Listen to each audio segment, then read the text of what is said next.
ஒரு வார்த்தையை தவறிவிட்டால் என்ன வரப்போகிறது என்று வெளியே இருக்கின்ற தொலைக்காட்சியில் காத்து கொண்டிருக்கிறது என்பதையும் நான் அறிவேன். நான் இங்கே 2026 நெருங்கிற நேரம், இந்த நேரத்தில் நான் சிக்கிக் கொண்டிருக்கிறேன் என்பதுதான் இங்கே வந்திருக்கிற உங்களுக்கு நான் கூடிட்டு காட்ட விரும்புகிறேன்.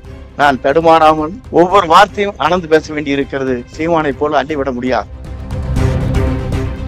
இந்தியாவிலே எந்த மாநிலத்திலும் எந்த முதலமைச்சரும் பேச முடியாத 6 மொழிகளிலே பேசக்கூடிய ஆற்றல் மிக்க சக்தியாக இருந்தவர் புரட்சித் தலைவர் அம்மா அவர்கள். மத்திய அரசிலே ஒரு சிறந்த பாரத பிரதமர் தமிழ்நாட்டிலே இந்தியாவிலே இருக்கிறார் என்று வரலாற்றை படைத்திருக்கிறார். இன்றைக்கு இந்திய நாடு ஒருமைப்பாடு உள்ள நாடாக இன்றைக்கு வாழ்கிறது என்று சொன்னால் அதற்கு அவரெல்லாம் காரணம்.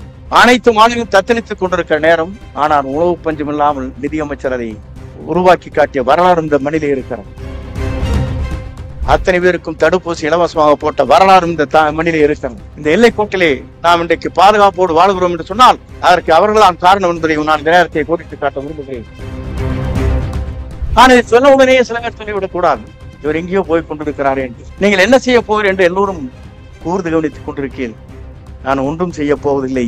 ஏன் என்று சொன்னால் எந்த பாதை சரியாக இருக்கிறதோ அந்த பாதையை நான் சென்று கொண்டிருக்கிறேன். என் லட்சியம் உயர்வானது, என் பாதை தெளிவானது, வெற்றி முடிவானது என்பதை நான் இந்த நேரத்தை தெரிவித்துக் கொள்கிறேன். சில வேடிக்கை மனிதர்களை போல நான் வீழ்ந்து விட மாட்டேன் என்பதை மட்டும் நான் இந்த நேரத்தில் நினைவூட்ட விரும்புகிறேன். நான் இப்போது எவ்வளவு இக்கட்டான சூழ்நிலை எங்களிடத்தில் நின்று கொண்டிருக்கிறேன் என்பதை உங்களால் உணர முடியும். இங்கே நாம் தமிழர் கட்சியை சார்ந்திருக்கிற போற்றுதலுக்குரிய சீமான் அவர்கள் பேசுவதை போல நான் பேச இயலாம். அவர் ஒரு கட்சியினுடைய தலைவர்.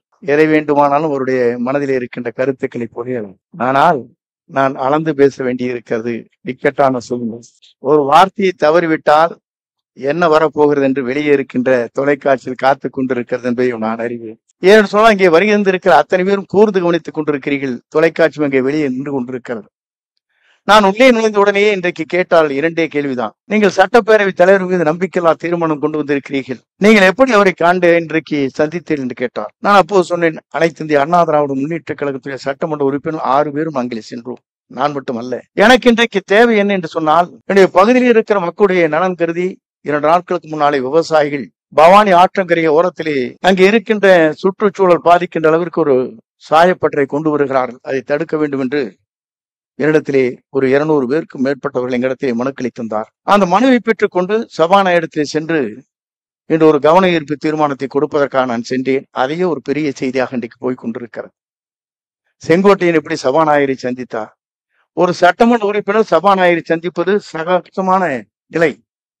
ஏனென்று சொன்னால் அப்படி சந்திக்கின்ற போதுதான் நம்முடைய குறைபாடுகள் என்ன இருக்கிறது, ஒத்திவைப்பு தீர்மானம், கவன ஈர்ப்பு தீர்மானத்தை கொண்டு வருவதற்கு 1/2 மணி நேரத்திற்கு முன்னாலே அவரிடத்திலே அனுமதி பெற வேண்டும். ஆகவே அதையெல்லாம் ஒரு விமர்சனமாக இன்றைக்கு இருந்து கொண்டிருக்கிற நிலையிலே நான் இக்கட்டான சொல்லி உங்களிடத்தில் நின்று கொண்டிருக்கிறேன் என்பதை நான் மட்டும் இந்த நேரத்திலே தெரிவித்துக் கொள்கிறேன். என்னுடைய பயணங்கள் என்பது புரட்சித் தலைவரால் முதலே அடியெடுத்து வைத்தேன். அதற்கு என்ன காரணம் என்று நீங்கள் கூர்ந்து கவனிக்க வேண்டும். நான் ஊராட்சி மன்ற தலைவராக இருக்கின்ற போதும் சரி, அதே நேரத்தில் அரசியல் வருவதற்கு முன்னால் அவருடைய திரைப்படத்தை தான் நான் பார்த்தேன்.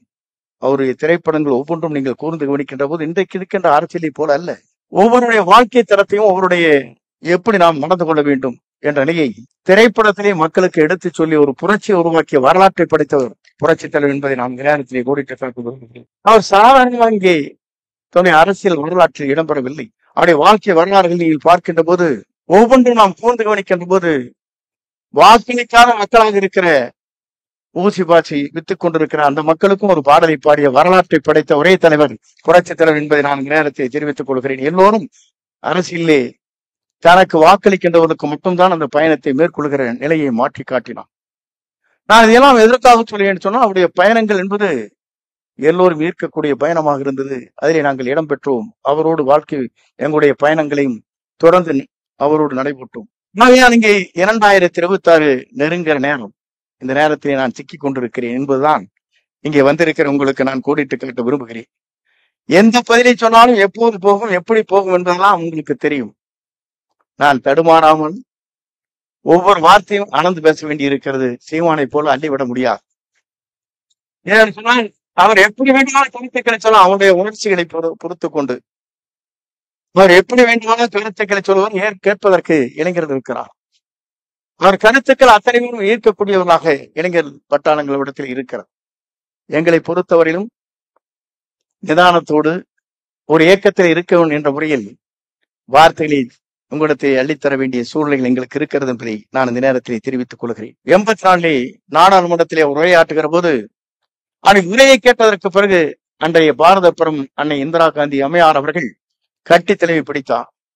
இவ்வளவு அழகா ஆங்கிலத்தில் மட்டுமல்ல, பொருளாதாரத்தை பெற்று பேசுகிற ஒரு வீராங்கனையாக இருக்கிற பெண்மணியாக இருக்கிற நீங்களை புரட்சித் தலைவர் எம்ஜிஆர் எனக்கு அடையாளம் காட்டி இருக்கிறார் என்று குறிப்பிட்டார்.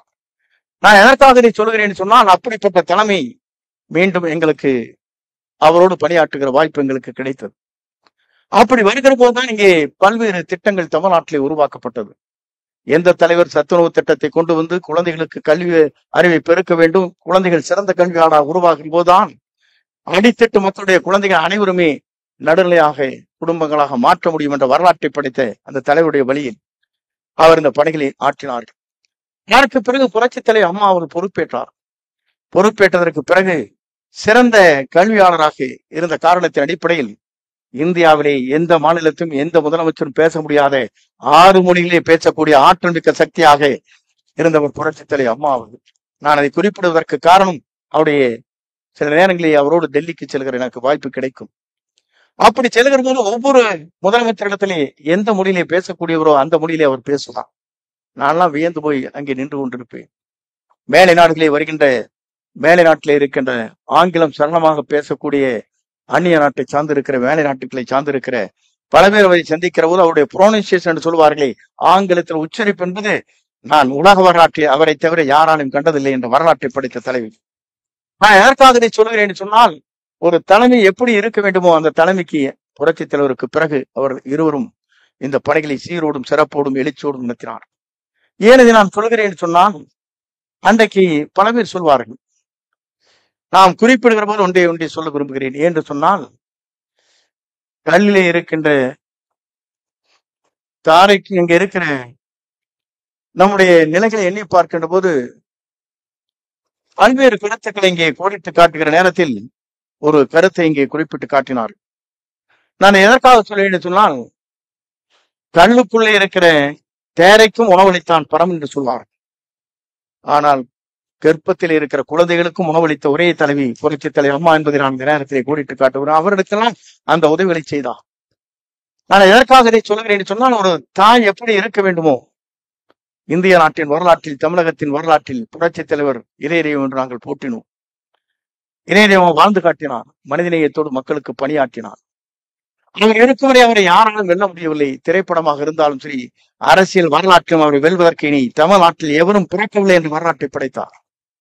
நான் இதெல்லாம் எதற்காக சொல்கிறேன் என்று சொன்னால், புரட்சித் தலைவி அம்மா அப்படித்தான் ஒரு வரலாறு கிடைத்த தலைவியாக அங்கே இருக்கிற பல்வேறு தலைவன்றைக்கு குறிப்பிடுகிறார்கள். அவரை போல ஒரு ஆற்றல் மிக்க சக்தியாக அவர் விளங்கினார் என்பதை நான் என்னால் காண முடிந்தது.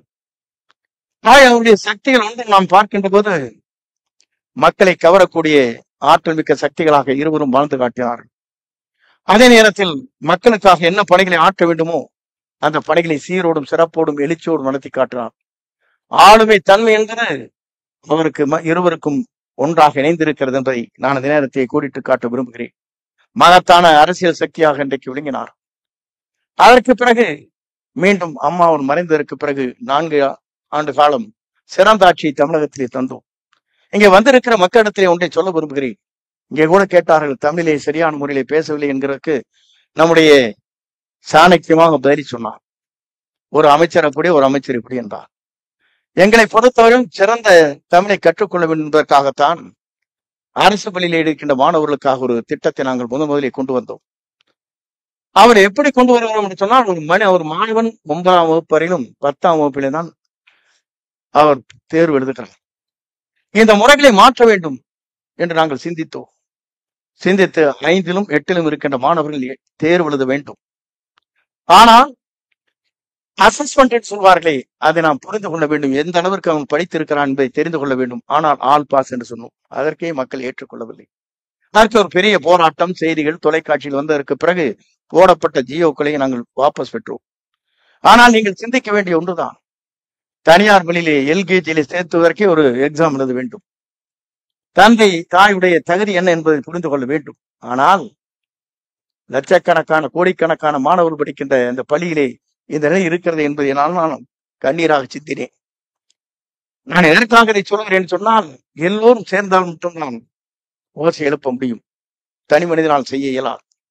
அரசியல் கட்சியில இருக்கின்றவர் வாக்கு வேண்டும் என்பதற்காக சில அறிவிப்புகளை வெளியிடுகிறோம், வாபஸ் வேண்டிய சூழ்நிலைகள் ஏற்படுகிறது.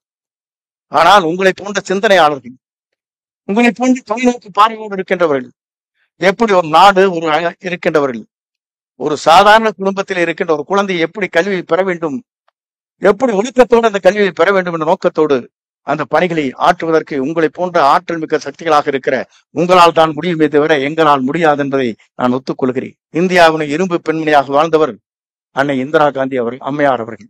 நான் எதற்காக சொல்லுகிறேன் சொன்னால், எடுத்ததை முடிக்கக்கூடிய ஆற்றல் அவரிடத்தில் இருந்தது. புரட்சித் தலைவருக்கு சோதனை பெறுகிறதோ, உடல்நிலை சரியில்லை என்கிற போது நேரடியாக இங்கே வந்தார், தனி விமானத்தை தந்தார், அவருடைய உடல்நலம் பேணி காப்பதற்காக உதவியாக இருந்தார். இதை எதற்காக நான் சொல்கிறேன் சொன்னால், ஒவ்வொரு தலைவரும் தன்னுடைய ஆற்றலும் அவருடைய ஆளுமை திறனும் நாம் சிந்திக்க வேண்டிய காலம் இந்த காலம் என்பதை மறந்துவிடக் கூடாது. அவர் இருக்கின்ற காலத்திலே தான் இங்க இருக்கிற வங்கிகளை தேசியமயமாக்கினார், மன்னர் மானியத்தை ஒழித்தார். அவருடைய ஆளுமை திறன் நாம் பாராட்டக்கூடிய ஒன்று. எந்த கட்சியாக இருந்தாலும் கவலை இல்லை, நல்லதை செய்கின்றவர்களை பாராட்ட வேண்டும் என்று இங்கே சொல்லுகிறார்களே. நம்முடைய பாண்டே அவர்கள் சொல்லுவார்களே, நல்லதை செய்தால் நான் பாராட்டுவேன், தவறு இருந்தால் குற்றச்சாட்டுகளாக இருந்தால் குற்றச்சாட்டு என்று சொல்வேன் என்பதை போல எங்கள் மனதிலே இருப்பதை உங்களிடத்திலே வெளிப்படையாக சொல்ல விரும்புகிறேன்.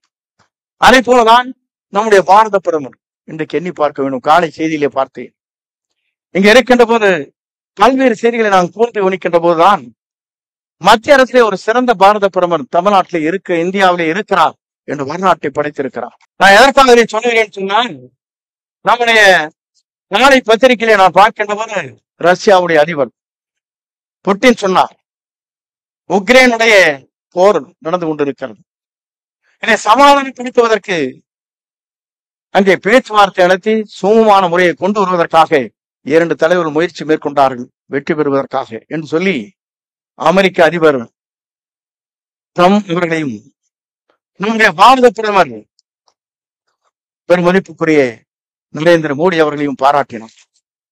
நான் எதற்காக இதை சொல்கிறேன் சொன்னால், யார் நல்லதை செய்கிறார்கள் இவரை பாராட்ட வேண்டும். இன்றைக்கு இந்திய நாடு ஒருமைப்பாடு உள்ள நாடாக இன்றைக்கு வாழ்கிறது என்று சொன்னால் அதற்கு அவரெல்லாம் காரணம். ஆனால் குறிப்பிடுவதற்கு காரணம் நீங்கள் சிந்திக்க வேண்டிய ஒன்றுதான். ஒன்றே நான் உங்களிடத்தில் நினைவூட்ட விரும்புகிறேன். கோவிட்-19 வருகிற போது இந்த உலகத்திலே அதிக மக்கள் தொகையை கொண்டிருக்கிற நம்முடைய நாட்டில் அத்தனை பேருக்கும் தடுப்பூசி இலவசமாக போட்ட வரலாறு இந்த மண்ணிலே இருக்கிறது. இந்திய நாட்டிலே எல்லைக்கோட்டில் சொல்வார்கள், இந்த எல்லைக்கோட்டிலே நாம் இன்றைக்கு பாதுகாப்போடு வாழ்கிறோம் என்று சொன்னால் அதற்கு அவர்களால் காரணம் என்பதை நான் இந்த நேரத்தை கோடிட்டு காட்ட விரும்புகிறேன்.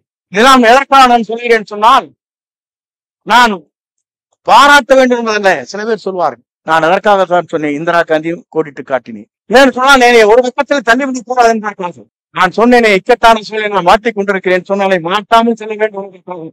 நான் சொல்வதற்கு காரணம் நீங்கள் எண்ணி பார்க்க வேண்டும். ஓராண்டு காலம் இயங்க முடியவில்லை, அனைத்து மாநிலம் தத்தளித்துக் கொண்டிருக்கிற நேரம். ஆனால் உணவு பஞ்சம் இல்லாமல் நிதியமைச்சர் அதை உருவாக்கி காட்டிய வரலாறு இந்த மண்ணிலே இருக்கிறது.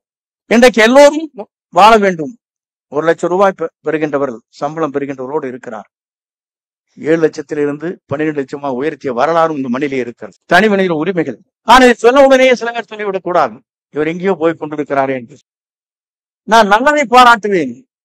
நல்லதை என்னை பொறுத்தவரை உங்களுக்கு தெரியும், எதிர்கட்சியாக இருந்தாலும் ஒரு வரி கூட தவறான வரியிலே நான் இதுவரையிலும் வரலாற்றில் பேசியதே இல்லை. அவன் முகம் சுளிக்கின்ற அளவுக்கு வார்த்தைகளை நான் அள்ளி வீசியதில்லை. சில பேர் கூட இடத்திலே சொல்வார், கடுமையான வார்த்தை நீ ஏன் பேசவில்லை என்பார். பேசுங்கள், அதற்கு தனியாக 2 பேர் இருக்கிறார் என்று சொல்வேன்.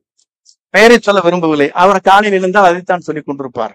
எனக்கு அந்த வேலை இல்லை. நான் அதை சொல்வதற்கு காரணம், இன்றைக்கு இருக்கிற பிரச்சனைகள் என்ன. இந்தியாவிலே நம்முடைய காஷ்மீர் பகுதியில் இருக்கிற, வங்காளதேசம் இருக்கின்ற பகுதிகளில் எல்லைக்கோடிலே இருக்கின்ற தீவிரவாதம் எப்படி இருக்கிறது என்பதை நாம் எண்ணி பார்க்க வேண்டும். இதைத்தான் நம்முடைய புரட்சித் தலைவர் அம்மா அவர்கள் கார்கில் யுத்தம் வருவதற்கு முன்னாலே இந்திய நாட்டிலே இருக்கிற உளவுத்துறை கன்றான போது அங்கே தீவிரவாதிகளுடைய நுழைந்து விட்டார் என்ற வரலாற்றை படைத்த ஒரே தலைவி புரட்சித் தலைவி அம்மா அவர்கள். மறந்துவிடக் கூடாது. மத்திய அரசுக்கு எடுத்து சொன்னார். அப்படிப்பட்ட தேசபக்தி உள்ளவர்கள். நான் எதற்காக இதை சொல்கிறேன் சொன்னால், தலைவரும் அம்மா அவருக்கும் பற்றி சொல்ல வேண்டும் என்று சொன்னால், 1967 சீனா யுத்தம் வருகிற போது புரட்சி தலைவர் முதலில் 75,000 ரூபாய் செக்கையை அன்றைய லால் பகதூர் சாஸ்திரி அன்றைய பிரதமராக இருந்த இடத்திலே ஒப்படைத்த வரலாறு தமிழ்நாட்டில் இருக்கிறது. புரட்சி தலைவர் அண்ணா அவரும் அப்படித்தான் தேசபக்தி உள்ளவர்கள்.